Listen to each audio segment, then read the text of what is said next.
तो आज हम बनाने वाले हैं मैंगो पन्ना।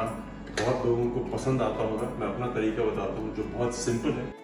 वाढत्या गरमीमध्ये थंडगार कैरीचं पन्ह मिळालं तर वेगळीच मजा येईल। चला तर मग बनवूया कैरीचं पन्ह।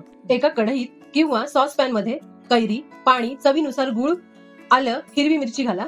ते मध्यम आचेवर आंबा चांगला शिजेपर्यंत झाकून ठेवा। कैरी चांगली शिजेपर्यंत आपण पन्ह्यासाठी लागणारा मसाला तयार करूया।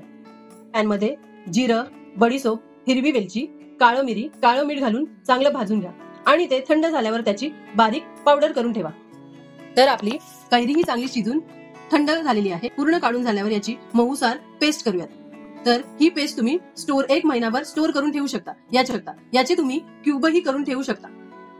एका ग्लास मध्ये 2 चमचे आम पन्ना, त्यात काही बर्फाचे तुकडे घाला। 1 चमचा पन्हा आणि चांगले मिक्स करून घ्या। त्यातच थोडासा आंब्याचा रस, बर्फाचे थंड पाणी घालून